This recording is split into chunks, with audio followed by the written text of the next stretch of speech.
Well, you asked for it and you got it. We're gonna do a walk around of the Blazer I built and the Samurai I got from Timmy and all the stuff I've done to it since I got it. So here we go.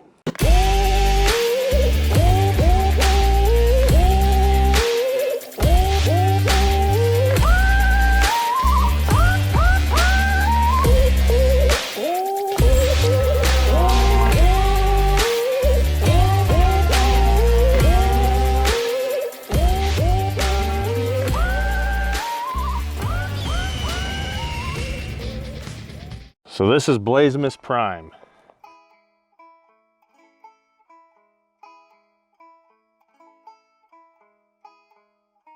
I've had this thing completely apart. Everything from the body off,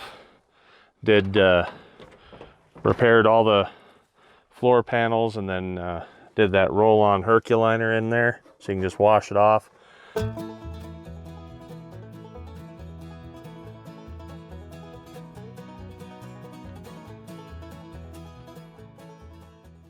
Chairs or the seats are the Smitty built ones that fold forward so you can get in and out of the back seat. Took the automatic out and put a SM465 in there and found this really cool handle for it that's super comfy, and then a off-road design 203-205 doubler with the twin stick, so that I can do front digs, I guess, if you really need to. Anybody that's drove one of these Blazers knows they actually steer pretty darn sharp. I deleted the radio and put a CB in place of the radio. I have this as a reminder to turn on one of my fans. One fan will keep the truck cool, but if I'm pulling hills or pulling a camp trailer, which I've done, I pull both fans, and then I have a rock light switch, you know, red, white, and blue. The reason I deleted the clutch fan is because when you're pulling it through deep water or anything, I can turn these fans off and then I'm not spraying water up into my engine bay. I had to change the clutch or the pedal assembly out to put the clutch in. I put a hydraulic clutch in. I got a power inverter here that I use to power anything. I put an electric locker in the front, an Eaton electric locker. Roll cage is in, everything's tied in. Before I tied in the body, or before I did all this tube work, I actually picked the body up and did polyurethane body mounts throughout the whole thing. So every mount here is, I don't know if you can see that or not, but that's all polyurethane. Motor mount, transmission or transfer case mounts are all polyurethane too. Then did all the welding to the body, cut the rockers out, and then did tubes and welded it into the body itself.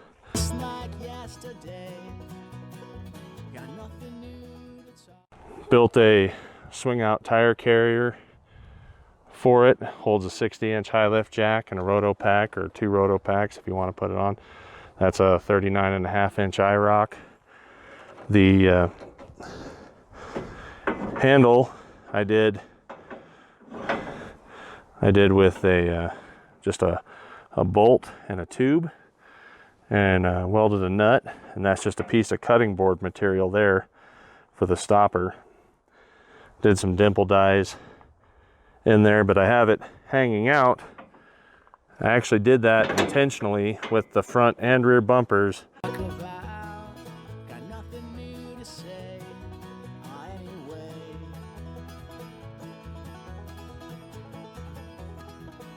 Everything on here. The reason I built this truck was to take anywhere, take overlanding, or drive across the country in, or to be mudding in, or rock crawling in, or anything else. And so all these points here, there's no point on the side of this thing that I can't mount my high lift to. So if I need to pick up any point on here, I can throw the high lift under it and get it. And that's the same reason I got rid of the automatic and put in the manual, is if your starter ever dies, you can still start it and roll start it. Or if your clutch goes out, you can float gears if you're, you know, good with that gas pedal, which I've had to do in the past. I have a full top for this too, a full top and a window, a tailgate with a window in it that I run in the winter time, and we've ran it in the summer too, and we've taken trips. But the back end, I have, this is a 14 bolt out of a 2001 one-ton van. And the reason I went with the van is it's actually the same width as the front axle. I got the 13 bolt diff cover. I got a metal skid plate for the gas tank. I did the DIY 4x shackle flip up top with the 56-inch leafs and went sprung under to prevent axle wrap. It actually makes it ride pretty nice. The 14 bolt, before I put it under there, I went ahead and did a truss and a pinion guard and tied it all in. You know, if there's a weak point on these 14 bolts, it's for that housing to twist. While I've never personally done that, I've only seen it done with some big horsepower stuff. But I did 1350 drive shafts front and back. New exhaust. The exhaust is completely new all the way from the manifolds. I stayed with manifolds so that it's nicer on my starter as opposed to going to headers. The doubler, I built this cross member for the doubler, and it bolts in along the side, and I have the same on the other side. And that's all, I believe it's 1/4 inch diamond plate that I did that with. But you can see the 1350 yokes, the 465, and the 350. I did off-road designs, heavy duty shackle and bolt replacement. That's a real weak link in these square bodies, is that bolt right there. I've seen a lot of those break. That's kind of one of the first things you want to do if you're going to wheel one of these. I got a 2-inch lift up front. These are 43-inch SXs. Normally I run 40-inch tall tires, but I'm getting them balanced, so I threw these 43s on here, and these are my winter tires for what will go on that, and we'll go over that after the Blazer. Push the front axle forward 1 inch, 35 spline alloy shafts. I built my own high steer. Did a off-road design engine cross member so that it'll fit that high steer with the low amount of lift. I also did the off-road designs bolt-on steering box brace. I also did the weld-on brace, but having it doubled up like that, then I never had to worry about it. Hydraulic assist with a dirty PSC steering box. A generic winch. I think I took about 1 foot out of the front end. You know how big and wide these front ends are, so I believe I took about 1 foot out. I don't know, I guess however wide that is, because I took 2 squares out of each side of that. I'll never be the same.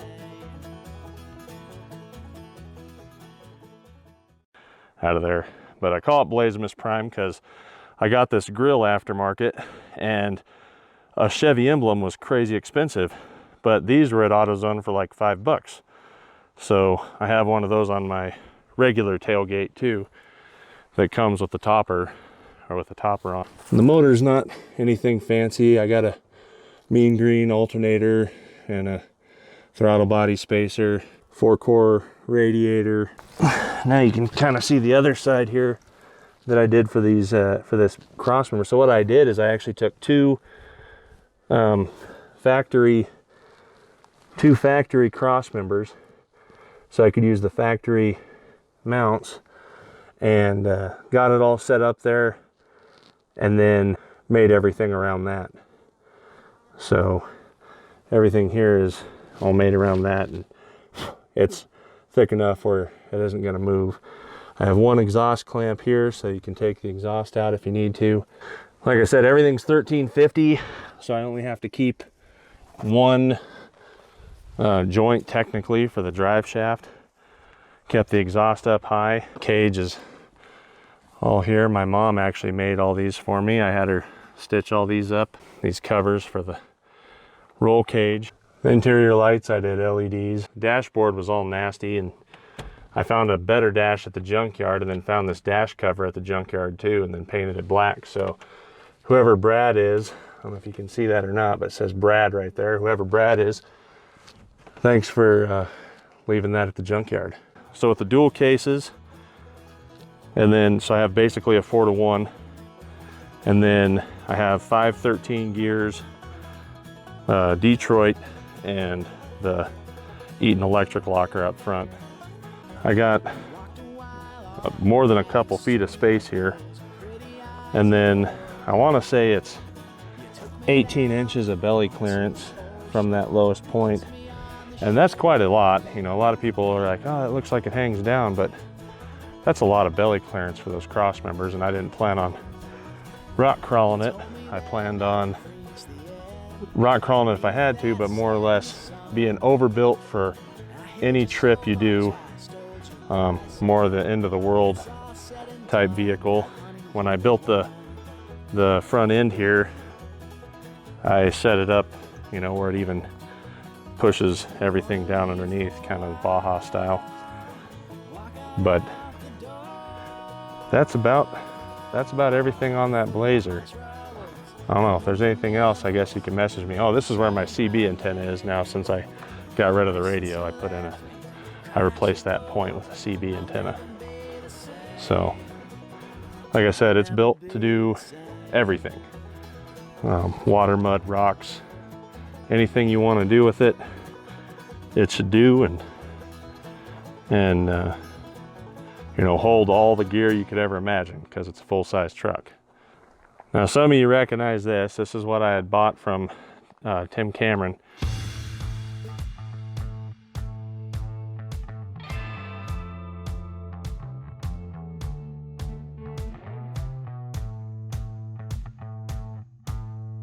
And since I've bought it, I've changed a lot of stuff underneath.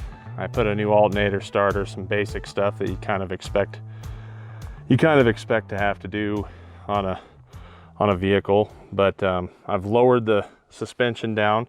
I actually took those lower control arms were actually in the front, and those ones were actually in the back, and I flipped them because they're longer, and I was trying to get a better geometry. I also moved the mounts, brought the front axle back 3 inches with the help of my buddy Jason Pauly, and we also built a flat belly skid. I don't know if any of you have seen the underneath the way it was before. Now it's all flat bellied and supported. There wasn't a whole lot of support for this frame. Everything could kind of flex in and out. So now it's all supported with this 3/16 box all the way around. And being flat, even though you're losing that little bit of clearance, being flat, the geodynamics there are way better. You're going to slide over rocks. You're not going to get hung up.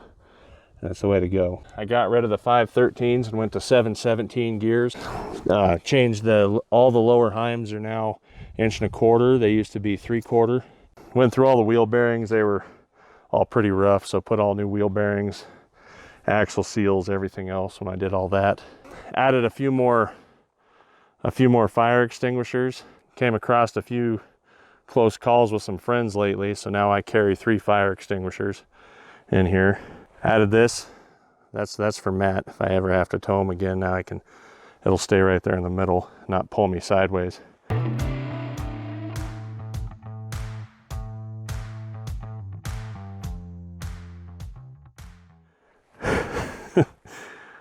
Beefed up some stuff here. Just added some more plate to it. Changed the body around with some rocks. I'm definitely not nice to stuff when it comes to four-wheeling. When you're talking full rock crawling, when you stop caring about body damage, you start having a lot more fun.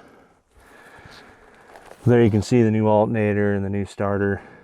The new drive shaft I built. This is 188 wall, and my buddy Pat helped me machine that out so I could fit, so that I could slide it in and fit the splines in here. Repaired the wiring and the box that we ran into the last time I was in Windrock, and got that fixed.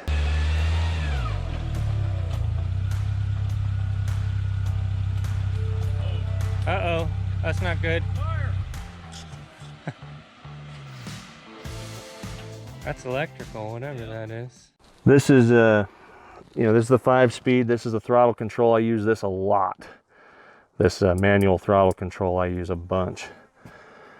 Transfer case, shifter, and then the rear steer. I haven't decided if I want to try to get an Atlas in here, or if I want to just do a drive shaft disconnect for the back, but I really want to have front digs, be able to do have that front dig capability. Even with rear steer, it is nice to be able to pull the front end around. The radiators in the back here, all aluminum. That's where the fan is. It actually keeps it cool as long as I'm not going fast. If I'm going fast, it'll start to get a little warm with that radiator in the back. The skid plate mount bolts on the side so that there's nothing underneath, and then I have this mount here that goes down to there, and that's what mounts the front of that skid plate so that you can remove it for easy access. We beefed this up some more too, that one also, and this side added another plate on top. And when we shortened the wheelbase, we just rolled these up on top of the truss. I've never pulled the case apart, but I was told it's a 6.5 to 1. Gears I put in are 7/17s. Spools front and back. 39-inch red labels. It has solid knuckles all the way around. Solid kingpins, so you don't have that weak point. Willwood single disc rotors. The hubs are aluminum. I'll tell you what, when I had those apart, even with the bearings and the brake on it and everything, I could pick it up with one hand like that, holding that whole hub up. And anybody that's ever done a Dana 60 with all the bearings and the brake rotor attached knows that you're not just going to pick it up like that with ease. Winch controller is here. One of these days I may wire it into the dash. I have rock lights. I'll turn this on, but the fan's going to get loud and you can kind of see the gauges.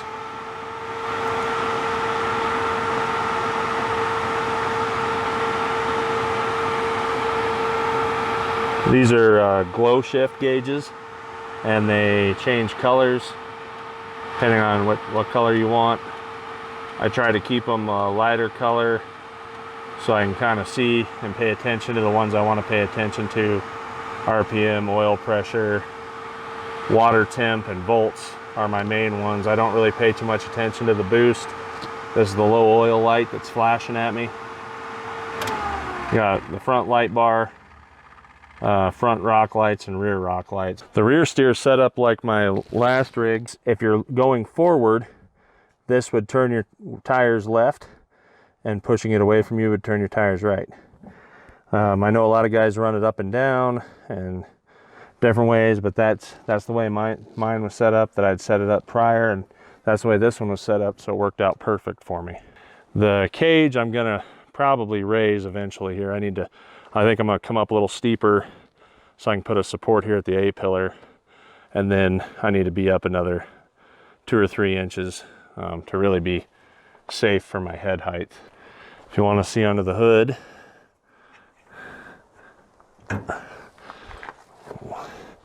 I helped out with the Ultimate Adventure here this year, and they came up through the Black Hills, so I got a sticker.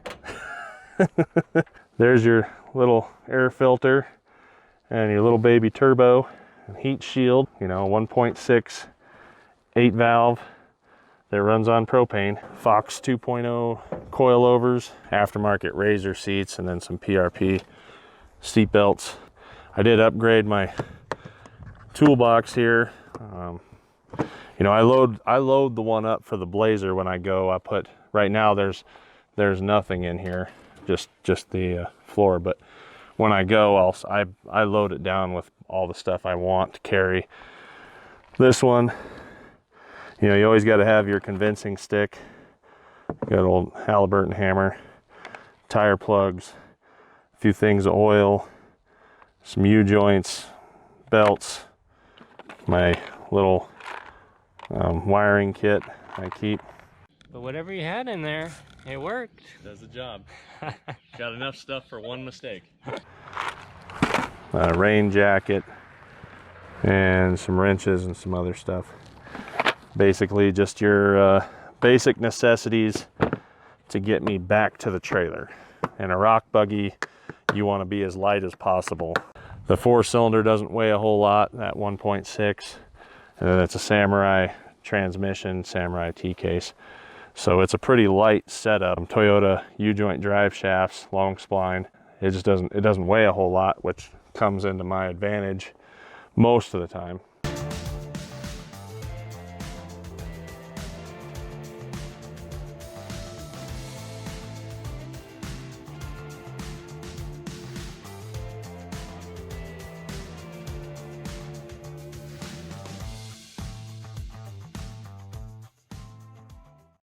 And shortening the wheelbase to 110 inches actually helped it out a bunch. It actually climbs better. Yeah, I've beat these rock sliders up bad enough where eventually I think I'm gonna have to chop those up and change that too. So, and that's just kind of what happens when you buy a used crawler. You know, I couldn't buy all these parts for what I paid for it, but you know, I'm still have to modify a lot of stuff to the way I want it. You know, the flat belly, the heavier duty lower links, you know, the shortening the wheelbase, changing the gears, all that stuff is just stuff you end up having to do when you buy something and then modify it. You know, modify it to what your needs are. Sometimes it can make it a little more affordable. But anyway, here they are. So if you got any other questions about them or whatever, I think those rams on there are called Eagle rams. They're really just, to me, they look like a fancy aggro ram. Yeah, that's about that. So soon enough you'll get to see the next project. So today I'm heading over to a friend's house who has my old Comanche that I built quite a few years ago.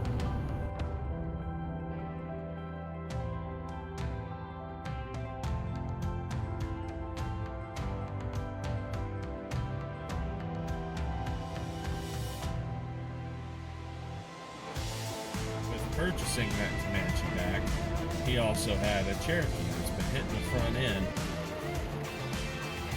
Clean motor, a little mouse nest in the corner here.